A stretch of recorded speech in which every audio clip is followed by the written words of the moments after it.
ಇನ್ನು ವಿಮಾನ ನಿಲ್ದಾಣ, ಎರಡನೇ ಅಂತಾರಾಷ್ಟ್ರೀಯ ವಿಮಾನ ನಿಲ್ದಾಣವನ್ನು ಎಲ್ಲಿ ಮಾಡ್ತಾರೆ, ಇದಕ್ಕೆ ಸಂಬಂಧಪಟ್ಟಂಗೆ ಬಹಳ ಚರ್ಚೆಗಳಾಗಿವೆ. ಕೊನೆಗೆ ನೆಲಮಂಗಲದಲ್ಲಿ ಒಂದು ಪ್ಲೇಸು, ಕನಕಪುರದಲ್ಲಿ 2 ಪ್ಲೇಸನ್ನು ರೆಡಿ ಮಾಡಲಾಗಿತ್ತು. ಆದರೆ ಈಗ ಬಯಲುಸೀಮೆ ಉತ್ತರ ಕರ್ನಾಟಕದ ಮಂದಿ ಹೇಳ್ತಾ ಇದ್ದಾರೆ, ಯಾವುದೇ ಕಾರಣಕ್ಕೂ ಮಾಡಬೇಡಿ, ಈ ಕಡೆ ಭಾಗದಲ್ಲಿ ಮಾಡಿ, ಚಿತ್ರದುರ್ಗ ರೋಡಲ್ಲಿ ಮಾಡಿ, ಅಂದರೆ ತುಮಕೂರು ದಾಟಿ ತುಮಕೂರು ಮತ್ತು ಶಿರಾ ನಡುವೆ ಮಾಡಿ. ಟಿ.ಬಿ. ಜಯಚಂದ್ರ ನೇತೃತ್ವದಲ್ಲಿ 30 ಶಾಸಕರು ಮನವಿ ಸಲ್ಲಿಸಿದ್ದಾರೆ. 30ಕ್ಕೂ ಹೆಚ್ಚು ಶಾಸಕರು ಎರಡನೇ ಅಂತಾರಾಷ್ಟ್ರೀಯ ವಿಮಾನ ನಿಲ್ದಾಣವನ್ನು ಮತ್ತೆ ಬೆಂಗಳೂರಿಗೆ ಸಿಗಿಸಬೇಡಿ.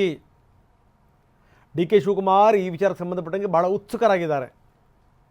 ಹೀಗಾಗಿ ಕನಕಪುರದ ಹಾರೋಹಳ್ಳಿ ಮತ್ತು ಅದರ ಪಕ್ಕದಲ್ಲಿ 2 ಸ್ಥಳಗಳನ್ನು ಗುರುತಿಸಲಾಗಿದೆ.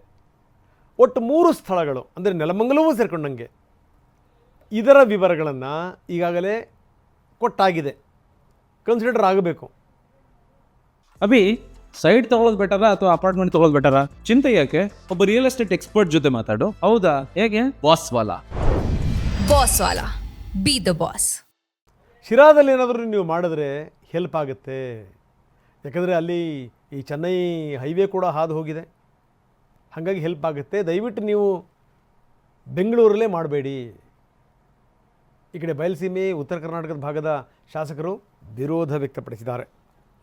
ಬರೀ ನಮ್ಮ ಪ್ರತಿನಿಧಿ ಪ್ರಸನ್ನ ಈಗ ನಮ್ಮೊಂದಿಗೆ ನೇರ ಸಂಪರ್ಕದಲ್ಲಿದ್ದಾರೆ. ಪ್ರಸನ್ನ, ಈ ವಿಮಾನ ನಿಲ್ದಾಣದ ಬಗ್ಗೆ, ಯಾಕಂದರೆ ಡಿ.ಕೆ. ಶಿವಕುಮಾರ್ ಇದಕ್ಕೆ ಸಂಬಂಧಪಟ್ಟಂಗೆ ಬಹಳ ಉತ್ಸಾಹ ತೋರಿಸ್ತಾ ಇದ್ದಾರೆ, ಇದಾಗಲೇಬೇಕು ಅಂತ. ಕೆಲವೊಂದು ತಪ್ಪುಗಳು ಕೂಡ ಆಗಿವೆ. ನೋಡಿ, ದೇವೇಗೌಡರ ಸಂಗತಿಗಳನ್ನು ನಾವು ಯಾವುದು ಒಪ್ತೀವೋ ಬಿಡ್ತೀವೋ ಗೊತ್ತಿಲ್ಲ. 2 ವಿಚಾರಗಳಿಗೆ ಸಂಬಂಧಪಟ್ಟಂಗೆ ದೇವೇಗೌಡರು ಹೇಳಿದಂಥ ಮಾತು ಸತ್ಯವಾಗಿತ್ತು, ಆದರೆ ಒಪ್ಕೊಳ್ಳುವಂಥ ಮನಸ್ಥಿತಿನಲ್ಲಿ ಯಾರೂ ಇರಲಿಲ್ಲ. ಯಾವುದಪ್ಪ ಅಂದರೆ, ಒಂದು ನೈಸ್ ವಿಚಾರಕ್ಕೆ ಸಂಬಂಧಪಟ್ಟಂಗೆ ಗೌಡರು ಮಾತಾಡಿದ್ದು. ಎರಡನೇ ದಿನ ಅಂದರೆ ಅಂತಾರಾಷ್ಟ್ರೀಯ ವಿಮಾನ ನಿಲ್ದಾಣ ಈ ಕಡೆ ಮಾಡಬೇಡ್ರಪ್ಪ, ಸುಮ್ಮನೆ ಏನಾಗುತ್ತೆ ಅಂದರೆ ಅದಕ್ಕೆ ಆಂಧ್ರ ಪ್ರದೇಶ ಹೆಚ್ಚದಕ್ಕೆ ಅದರ ಇದನ್ನು ತಗೊಂಡ್ಬಿಡುತ್ತೆ. ದಯವಿಟ್ಟು ನೀವೇನಾದರೂ ಮಾಡೋಂಗಿದ್ರೆ ಮೈಸೂರು ರೋಡಲ್ಲಿ ಮಾಡಿ, ನೀವು ಬೇರೆ ಭಾಗದಲ್ಲಿ ಮಾಡಿ ಅಂತ ದೇವೇಗೌಡರು ಹೇಳಿದರು. ಆ ಸಂದರ್ಭದಲ್ಲಿ ದೇವೇಗೌಡರ ಮಾತನ್ನು ಯಾರೂ ಕೇಳಲಿಲ್ಲ, ಪ್ರಶ್ನೆ ಬೇರೆ. ಈಗ ಅದಾದಮೇಲೆ ಬಿಡಿ, ಇನ್ನೊಂದು ಈ ತಮಿಳುನಾಡಿನ ಬಾರ್ಡ್ರಲ್ಲಿ ಬೇರೆ ಮಾಡ್ತೀವಿ ಅಂತ ಹೊರಟ್ಬಿಟ್ಟಿದ್ರು. ಹಾಗಾಗಿದ್ರೆ ಇನ್ನೊಂದಿಷ್ಟು ಎಡವಟ್ಟಾಗ್ತಾಯಿತ್ತು. ಈಗ 3 ಸ್ಥಳಗಳನ್ನು ಗುರುತಿಸಲಾಗಿದೆ. ತಮ್ಗೆ ಗೊತ್ತಿದೆ, ಅದು ಏನು ಅಂದರೆ, ಒಂದು ಕನಕಪುರದ ಹಾರೋಹಳ್ಳಿಯ ಸುತ್ತಮುತ್ತಲಿನ ಭಾಗದಲ್ಲಿ 2, ಇನ್ನೊಂದು ಈ ಕಡೆಗೆ ನೆಲಮಂಗಲ. ಸಹಜವಾಗಿಯೇ ಈ ಉತ್ತರ ಕರ್ನಾಟಕದ ಭಾಗದ ಶಾಸಕರುಗಳು, ಬಯಲುಸೀಮೆ ಭಾಗದ ಶಾಸಕರುಗಳು ಹೇಳ್ತಾ ಇದ್ದಾರೆ, ಏನು ನಿಮಗೆ ಕಾಣುವಂಥದ್ದೇನು ಬೆಂಗಳೂರು ಮಾತ್ರನ, ಮಾಡಂಗಿದ್ರೆ ನೀವು ತುಮಕೂರು ಮತ್ತು ಶಿರಾ ನಡುವೆ ಮಾಡಿ ಅಂತ. ಏನು ನಡೀತಾ ಇದೆ?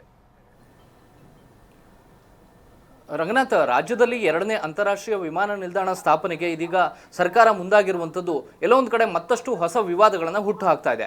ಪ್ರಮುಖವಾಗಿ ಉತ್ತರ ಕರ್ನಾಟಕ ಭಾಗದ ಶಾಸಕರು ಮತ್ತು ಮಧ್ಯ ಕರ್ನಾಟಕ ಭಾಗದ ಶಾಸಕರು ಟಿ.ಬಿ. ಜಯಚಂದ್ರ ಅವರ ನೇತೃತ್ವದಲ್ಲಿ ಮುಖ್ಯಮಂತ್ರಿ ಸಿದ್ದರಾಮಯ್ಯನವರಿಗೆ ಒಂದು ಪತ್ರವನ್ನು ಬರೆದಿದ್ದಾರೆ.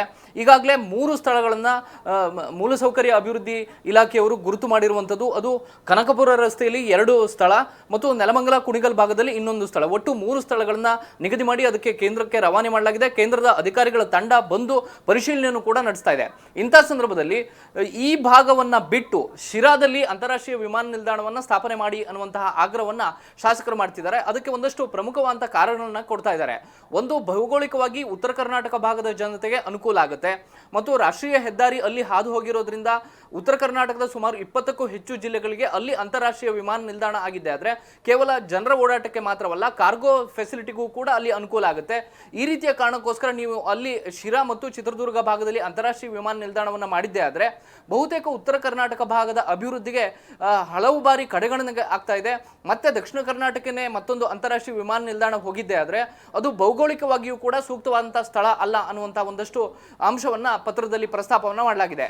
ಕೇವಲ ಭೌಗೋಳಿಕವಾಗಿ ಮಾತ್ರವಲ್ಲ, ಇದೀಗ ರಾಜಕೀಯವಾಗಿಯೂ ಕೂಡ ಈ ಒಂದು ವಿಚಾರ ಇದೀಗ ವಿವಾದಕ್ಕೆ ನಾಂದಿ ಹಾಡಿದಂತೆ ಕಾಣ್ತಾ ಇದೆ. ಅದರಲ್ಲಿ ಪ್ರಮುಖವಾಗಿ ಡಿ.ಕೆ. ಶಿವಕುಮಾರ್ ಅವರ ಒತ್ತಡದ ಪೂರಕವಾಗಿ ಕನಕಪುರ ಭಾಗದ ಸ್ಥಳವನ್ನು ಪರಿಶೀಲನೆಗೆ ಅಧಿಕಾರಿಗಳು ಮುಂದಾಗಿದ್ದಾರೆ. ಆ ಭಾಗದಲ್ಲಿ 2 ಸ್ಥಳವನ್ನು ಆಯ್ಕೆ ಮಾಡೋ ಅಗತ್ಯತೆ ಇರಲಿಲ್ಲ ಅನ್ನುವಂಥದ್ದು ಕೂಡ ಉತ್ತರ ಕರ್ನಾಟಕ ಭಾಗದ ಶಾಸಕರ ಒಂದು ಅಭಿಪ್ರಾಯ. ಇನ್ನು ನೆಲಮಂಗಲ ಮತ್ತು ಕುಣಿಗಲ್ ಭಾಗಕ್ಕೆ ಬಂದರೂ ಕೂಡ ಅಲ್ಲಿಂದ ಅಂತಾರಾಷ್ಟ್ರೀಯ ವಿಮಾನ ನಿಲ್ದಾಣ ದೂರ ಆಗುತ್ತೆ ಮತ್ತು ಉತ್ತರ ಕರ್ನಾಟಕ ಭಾಗದ ಪ್ರತಿಯೊಂದು ಕೆಲಸ ಕಾರ್ಯಗಳಿಗೂ ಕೂಡ ಅಲ್ಲಿಂದ ಬೇರೆ ಬೇರೆ ದೇಶಗಳಿಗೆ ವಿದೇಶಗಳಿಗೆ ಪ್ರಯಾಣ ಬೆಳೆಸುವಂಥವರು ಮತ್ತೆ ಬೆಂಗಳೂರನ್ನೇ ಅವಲಂಬಿಸಿಕೊಳ್ಳೋದಾದ್ರೆ ಅಂತಾರಾಷ್ಟ್ರೀಯ ವಿಮಾನ ನಿಲ್ದಾಣದ ಆ ಒಂದು ಅಗತ್ಯತೆಯ ಈ ಸ್ಥಳದ ಆಯ್ಕೆ ಹಿಂದೆ ಬೇರೆ ಉದ್ದೇಶಗಳಿದಾವ ಅನ್ನುವಂಥ ಪ್ರಶ್ನೆಗಳನ್ನು ಕೂಡ ಶಾಸಕರು ಎತ್ತುತ್ತಾ ಇದ್ದಾರೆ. ಆದರೆ ಈಗಾಗಲೇ ಸರ್ಕಾರ ಕೇವಲ 3 ಸ್ಥಳಗಳನ್ನ ಮಾತ್ರ ಗುರುತಿಸಿದೆ. ಅದು ಕನಕಪುರ ಭಾಗದಲ್ಲಿ, ಹೇರೋಹಳ್ಳಿ ಭಾಗದಲ್ಲಿ 2 ಸ್ಥಳ, ಇನ್ನು ನೆಲಮಂಗಲ ಭಾಗದಲ್ಲಿ 1 ಸ್ಥಳ. ಹೀಗಾಗಿ ಅಂತಿಮವಾಗಿ ಆ 3 ಸ್ಥಳಗಳಲ್ಲಿ ಒಂದನ್ನು ಆಯ್ಕೆ ಮಾಡಬಹುದಾದಂತಹ ಸಾಧ್ಯತೆಗಳು ಹೆಚ್ಚಾಗಿ ಕಂಡು ಬರ್ತಾ ಇದ್ದಾವೆ. ಹಿಂದೆ ದೇವೇಗೌಡರು ಮತ್ತು ಕುಮಾರಸ್ವಾಮಿ ಅವರು ಕೂಡ ಬಿಡದಿ ಭಾಗದಲ್ಲಿ ಅಂತಾರಾಷ್ಟ್ರೀಯ ವಿಮಾನ ನಿಲ್ದಾಣ ಸ್ಥಾಪನೆಗೆ ಮುಂದಾದಂತಹ ಸಂದರ್ಭದಲ್ಲಿ ಅಲ್ಲಿ ಭೌಗೋಳಿಕವಾಗಿ ಸೂಕ್ತ ಅಲ್ಲ ಅನ್ನುವಂತಹ ಅಭಿಪ್ರಾಯ ವ್ಯಕ್ತವಾಗಿತ್ತು. ಕೇವಲ ರಾಜಕೀಯ ಕಾರಣಗಳಿಗೆ ಮಾತ್ರವಲ್ಲ, ಅಲ್ಲಿರುವಂತಹ ವಿಂಡ್ ಇದಿರ್ಬೋದು ಅಥವಾ ಬೆಟ್ಟ ಗುಡ್ಡಗಳು ಹೆಚ್ಚಾಗಿರುವಂತಹ ಕಾರಣಕ್ಕೋಸ್ಕರ ಇರ್ಬೋದು, ಅದನ್ನ ಸಮತಟ್ಟು ಮಾಡಿ ಅಂತಾರಾಷ್ಟ್ರೀಯ ವಿಮಾನ ನಿಲ್ದಾಣವನ್ನ ಮಾಡುವಂಥದ್ದು ಅಷ್ಟು ಫೀಸಿಬಿಲಿಟಿ ಆಗಿರೋದಿಲ್ಲ ಅನ್ನುವಂಥದ್ದು. ಈಗ ನೆಲಮಂಗಲ ಮತ್ತು ಕನಕಪುರ ರಸ್ತೆಯಲ್ಲಿರುವಂತಹ ಸ್ಥಳಗಳ ಪರಿಶೀಲನೆಯಲ್ಲಿ ತೊಡಗಿರುವಂತಹ ಕೇಂದ್ರದ ಏರ್ಪೋರ್ಟ್ ಅಥಾರಿಟಿ ಆಫ್ ಇಂಡಿಯಾದ ಅಧಿಕಾರಿಗಳು ಯಾವುದನ್ನ ಅಂತಿಮವಾಗಿ ನಿರ್ಧಾರ ಮಾಡ್ತಾರೆ ಅನ್ನುವಂಥದ್ದು ಸಾಕಷ್ಟು ಕುತೂಹಲವನ್ನ ಕೆರಳಿಸ್ತಾ ಇದೆ. ಓಕೆ, ಧನ್ಯವಾದ ಪ್ರಸನ್ನ, ತಮ್ಮೆಲ್ಲ ಮಾಹಿತಿಗೆ.